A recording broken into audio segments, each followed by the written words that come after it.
Menjelang bulan puasa, harga-harga kebutuhan pokok diduga akan bergejolak. Dan untuk mengantisipasi hal tersebut, Dinas Pangan Aceh melalui Toko Tani Indonesia Center atau TTIC, perwakilan Aceh menggelar bazar sembako atau pasar murah di sejumlah titik di 3 kabupaten, yaitu Sabang, Banda Aceh, dan Aceh Besar, 2 pekan sebelum puasa Ramadan. Dan Kamis kemarin, Dinas Pangan Aceh dan Aceh Besar membuka bazar di Pasar Kurung Raya Aceh Besar. Dikatakan Sekretaris Dinas Pangan Aceh, Insinyur Samsul Bahri MM, bazar sembako ini untuk memberikan kemudahan kepada masyarakat untuk mendapatkan bahan pangan pokok dan strategis yang berkualitas baik, dengan harga yang lebih murah dari harga pasar melalui kegiatan TTIC. Ada 2 pertimbangan kita laksanakan dalam pasar murah ini. Yang pertama itu adalah menjelang hari-hari besar keagamaan nasional. Apakah menjelang Ramadan, kemudian juga menghadapi hari raya, baik hari raya Syawal maupun hari raya Haji. Itu kalau kita lihat berpijak pada waktu. Kemudian juga kita melihat pada lokasi. Nah, lokasi kita adalah mempertimbangkan daerah masyarakat itu yang keterjangkauannya dengan pasar itu agak jauh.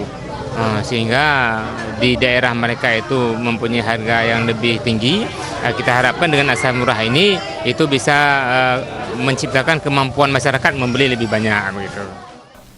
Antusias masyarakat di Kurung Raya pun begitu tinggi untuk mendapatkan sembako dengan harga miring. Bahkan warga di kampung setempat sangat berharap kegiatan serupa dilakukan 2 minggu sekali, sehingga dapat meringankan kocek masyarakat yang sebagian besar di wilayah tersebut bermata pencarian sebagai nelayan. Salah satunya Epi, ibu muda yang memborong telur, gula, tepung terigu dan minyak makan repil, serta beras. Diakui Epi membeli di pasar murah TTIC masih dibatasi per mata barangnya yang tidak lebih dari 2 item. Kalau perkiraan kami sih murah, cuma sekitar 3.000 atau 5.000 kayak itulah selisihnya. Ya lumayan untuk ibu-ibu rumah tangga untuk menghemat ya kan, untuk menghemat uang, terus ya ada manfaatnya lah Bu.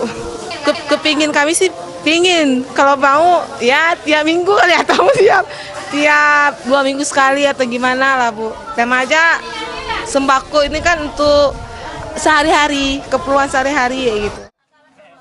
Adapun pasokan bahan pangan yang dijual di bazar sembako tersebut meliputi beras sebanyak 2 ton dari Gapoktan binaan Dinas Pangan Aceh, telur ayam sebanyak 200 papan atau lempeng dari binaan Dinas Peternakan Aceh melalui UPTD Peternakan Ayam Petelur Belang Bintang, gula pasir 300 kg, dan minyak goreng sebanyak 624 kg. Tim Liputan Aceh TV.